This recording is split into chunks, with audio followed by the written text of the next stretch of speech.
Hi guys, it's Cyndi, aka Disney Queen. Today we are going to discuss budgeting for dining at Disney. So stay tuned.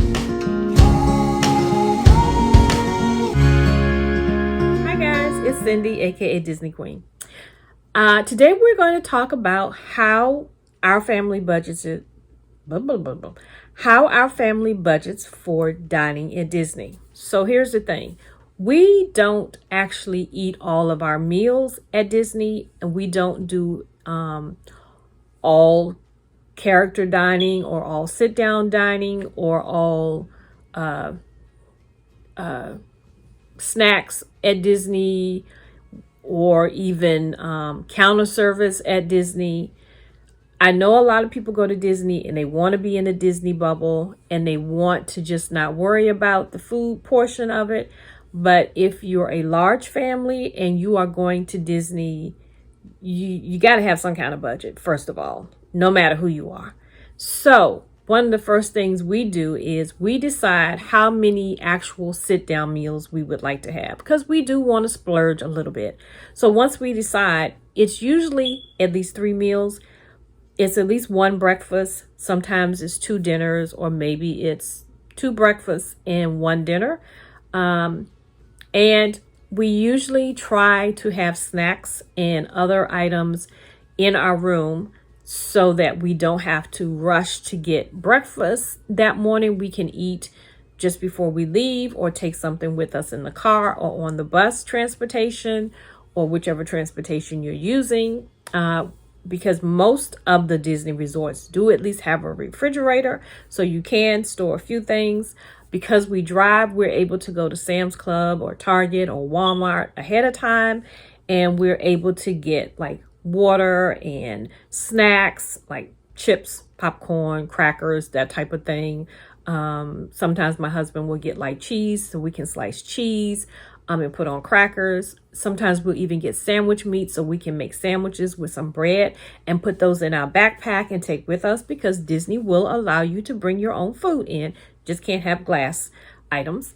And get a big case of water. We always stock up on water. You can also ask for water at many of the counters at Disney, and it doesn't cost you anything. Or you can get a Brita water filter and put in a cup and take that in with you. If you decide that you want to get the Disney cup refillable mug, then you can use that. You can use it at the resorts. You can't use it at the parks. I really wish that's something that they would change, but I guess that's how they make their money. But once we decide which 3 sit-down meals we're going to do, then we do some checking. Most of the time I get a lot of my information from All Ears, which is the Deb Willis site. And they have menus. They usually update. So most of the time they even tell you how much it's going to cost. And then we add up how much it's going to cost for those 3 meals. And we will then save for those meals, whichever way each person wants to do it. I have adult children, so they save whichever way they want. I tend to put change in a purse or a piggy bank for however long that I am planning for my trip, so that by the time I go, I actually have cash to pay for my meals. I've done that for years, since the very first trip we took back in 1998. You can take that cash, of course, and put it on a card and then take that card to use, and that will help. But we usually do lunch offsite, which also helps to save us a little bit, because let's be fair, it's expensive to eat at Disney. It's expensive to do anything at Disney, but to eat at Disney, if you're not careful, it will add up. And yeah, right now, at the time of this filming, you're not able to do a lot of the dining plans that used to be available. There is no free dining right now. And so you really do have to consider what your budget is going to be for food.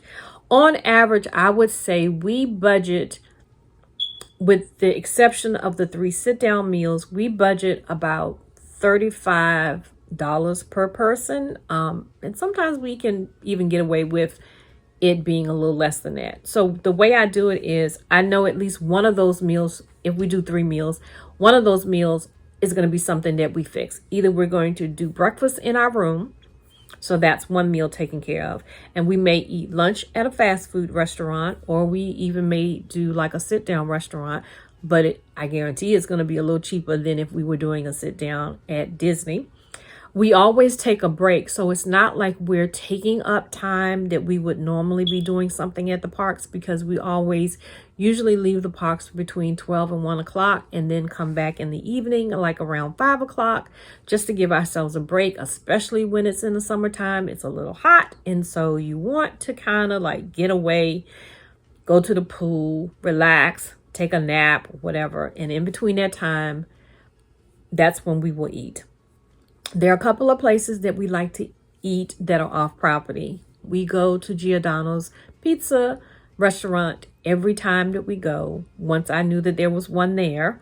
And sometimes we eat at, Wendy's or Hardee's or McDonald's or whatever, or Chick-fil-A. And so if we're doing breakfast in the room, we have bananas, we have other fruits like grapes. We might have mini muffins, or we may have granola bars. We're not, most of us don't drink milk. We have at least a case of water. We have extra snacks. We always have some paper towels and some paper plates and things like that. The food courts usually have at least one microwave. They might have more, but I know they at least have one microwave. So if you have leftovers from a dinner, if you wrap that up and you bring it home and put it in the refrigerator, you can always take it down to the food court and heat that up. We've done that where we may have, let's say we ate at Olive Garden that day, and then I had leftover salad. Then I will put that salad in the refrigerator, or pasta or whatever it is. And then the next day, I don't have to buy lunch because I have leftovers. I can make a sandwich, and then we can take that into the park. So that is actually how we go about saving. Now, most of the time, like I said, we do one breakfast, and we usually do it on the last day that we are in Florida. It's usually when we don't have a park day. So that saves us on not being away from doing the, different activities in the park. It doesn't take away from that.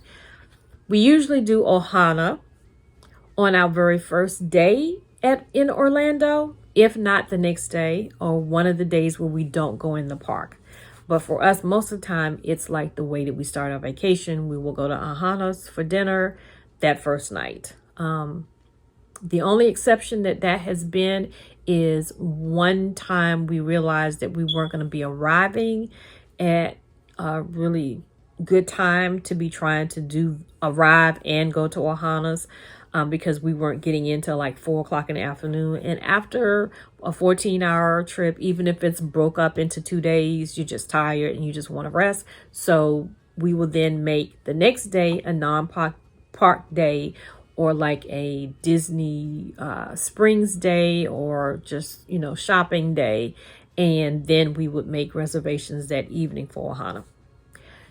When we do a third meal, which we don't always do, but sometimes we will, we try to make a point of making it for lunchtime, when we know we're going to be taking a break from doing stuff at the park anyway. On one occasion, we have eaten inside of the park. Well, we might have done it a couple of times, but it's very rare that I will eat inside of the park. So that's something I would like to do differently the next time that we go, because there are lots of restaurants inside the park. We have done Crystal Palace. We have done Beauty and the Beast Castle. And what else have we done? We have gotten snack food at Epcot. I would love to do Epcot's Wine and Dine on one of our trips, because my husband and I have talked about eating around the world and trying different snacks. So that is something we're possibly looking at. But for the most part, I would say, like I said, we allot $10 to $15 for each meal, unless it is a big sit down restaurant at Disney. And on average, will cost you between $55 and $75 per person. And so what I do like to do is, a lot of times we will try to get one where we know we're going to get, I don't think you can do it right now, but a lot of times we would do like a buffet meal, or we would do like family style. We have eaten at the Wilderness Lodge for lunch, and again on our break. I would say, don't not prepare to do a couple of meals at Disney, but if you are on a budget, don't feel bad because you may have to eat breakfast in your room, or you may have to eat lunch off property, or you may have to make a picnic lunch to eat after, when you take a break at the park. There are so many different ways that you can get around doing a budget meal, and you do not have to break the bank to eat at Disney. You can do a child's meal if you're not a big eater, because they will let you order a child's menu, and sometimes, it's just enough food. Some places, you can split a meal. That can help. My daughter and I, when we went to the Wilderness Lodge to, what is the name of the restaurant? Well, when we went, we both ordered a chicken sandwich that was kind of like the same chicken sandwich and fries. And the quantity was so big that we really literally could have split the sandwich in half and split the fries in half, and we both would have been okay. So that is something you can do. I would definitely say, take some snacks, have some breakfast items in your room, and don't feel as if you have to do every meal that is at Disney.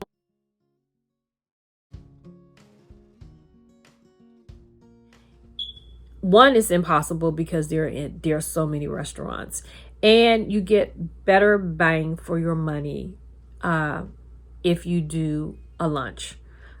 Dinners are expensive at Disney. So if you can find a restaurant that you like and you do it at lunchtime, it will cost you a little less. If you're not looking for anything fancy, you can definitely do the counter service menus, and you can split it if depending on the size of that meal, like I said, or you can get a child's menu. There are ways to work around this. You do not have to break the bank in order to feed yourself. And a lot of people, honestly, in the summertime, when you're eating, you're not wanting to eat as heavenly as you would have, if you were at home anyway. So keep all of those things in mind. There is nothing wrong if you have a car. Go off property. There are so many restaurants off property that you can eat at that will cost you half the cost that it would cost for you to eat on property. So when you get ready to make your budget, decide which restaurants are restaurants that you just feel like you just want to eat at.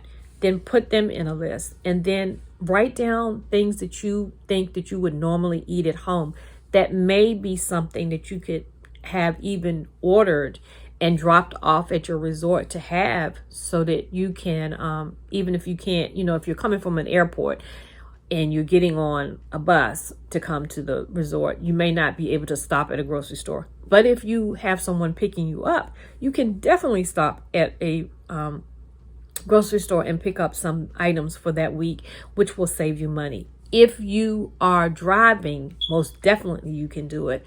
But there are other ways that you can get around it. You can have things picked up and brought to you. Keep in mind, your children are not going to eat. Most children are not going to want to eat a full menu. They're not going to want to sit down for 2 hours or 3 hours at a restaurant. So don't waste your time on that. Character meals. If it's something that you think that your children will enjoy once they're available, because right now there's not a whole lot of them available, then pick one. And I will tell you, there have been times where I've taken one child to the restaurant of her choosing, and the other child to the restaurant of her choosing, and they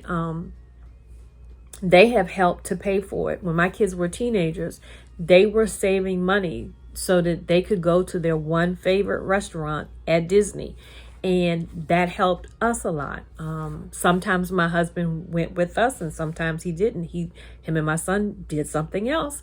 And that saved a little money because we weren't trying to pay for 5 people at one time. But now that they're all adults, they can pay for themselves, and they get to choose where they would like to eat. There have been times where one of my daughters went with us to the restaurant, and then sometimes she's like, well, I really don't want to spend that $50 on that, so I'm not going. And there have been times where my husband and I have gone somewhere by ourselves for lunch and done it that way. So there are so many ways that you can do this, and it doesn't have to break the bank. And even though everything looks great when you're watching it on video, you do not have to kill yourself trying to eat at all these different places, because like I said, there's too many restaurants. There's restaurants at the resorts, there's restaurants at the parks, there's restaurants at Disney Springs. Like, you will never in one sitting be able to eat at all of the different ones. So pick and choose a couple and make that a special meal for you and your family, and then eat at the counter service, or eat at the fast food place, or go off property and eat at the Pizza Hut or the Olive Garden or the Ponderosa.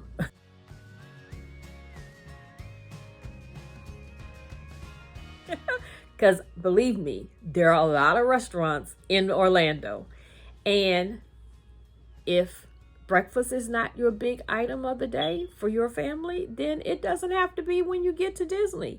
You don't have to do the Chef Mickey's breakfast meal. If you're not big breakfast people, don't do it. Choose something else, or bring some things into your resort room and put in your refrigerator and eat before you go to the park, so then you can enjoy the day, and then you can take an early break, and then you can go somewhere and sit down and eat. Make out a plan, and I would say stick to the plan, but be flexible, because you might get there and decide, this morning I don't want to, even though I have the reservation for that resort meal, I'm tired. We've been doing this for a couple of days now. See if you can switch some stuff around and change it. Do keep in mind that they have started charging if you don't use your reservation. So that's something else you want to keep in mind. You do not want to wait till the very last minute and say you don't want to do it, because then you could lose some money that way, and you definitely don't want to do that. So whatever you decide to do for your family, just enjoy your vacation. Don't stress over the little things. Disney is a big property. There is a lot going on. There's so many things to choose from. It changes. Some restaurants change, some restaurants don't. If it's not a once in a lifetime trip, you will go back again, and you will be able to experience those resorts and those restaurants and the park again. So my best advice to you is to plan ahead, but be flexible. Only choose a few sit-down restaurants, unless you are just like the restaurant sit-down queen or king, and ask your family what it is they would like to do on the vacation, where they would like to eat. Get your children involved, which restaurants appeal to them, because the last thing you want to do is spend a lot of money at Disney and then get there and everyone hates sitting down for a meal and wish that they were in the park. or are so tired that they don't enjoy the meal, or realize that it was not worth the cost to leave the parks, or not take that time to rest and maybe just get a snack by the pool. It's vacation. You want to enjoy it.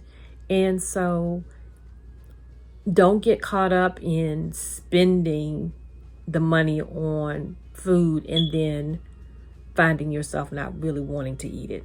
So that is my advice. If you like this video, please give it a thumbs up. If you haven't subscribed, what are you waiting for?